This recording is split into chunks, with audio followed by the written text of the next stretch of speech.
முருகா சரணம். அதாவது நாம முருகப்பெருமானுக்காக வேண்டிக்கிட்டு பல விதமான வேண்டுதல்கள் விரத முறைகள் எல்லாமே நம்ம இருக்கிறோம்.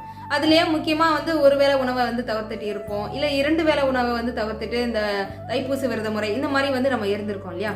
ஆனா இந்த சகோதரி முற்றிலும் வேறுபாடாக ஒரு விரதம் இருக்கிறாங்க. ஆமா, அந்த மாதிரி விரதம் இருந்ததன் மூலியமா சமயம் அவங்க எந்த விதமான வேண்டுதல் வைக்காததன் பலனாகவும் முருகன் அவங்களுடைய வாழ்க்கைக்கு தேவையான அத்தியாவசிய தேவையான ஒரு நீண்ட நாள் ஆசையை முருகப்பெருமான் நிறைவேற்றி வைக்கிறார். அப்படி அந்த சகோதரி என்ன விரதம் இருந்தாங்க, அவங்களுடைய ஆசையை எப்படி முருகன் நிறைவேற்றி வச்சாரு அப்படின்னு நீங்க தெரிஞ்சுக்கணும் அப்படின்னா முழு வீடியோ பதிவா நம்ம சேனல்ல கொடுத்துருக்கேன். நம்ம சேனலுக்கு கீழே வீடியோ பதிவை டேக் பண்ணியிருக்கேன்.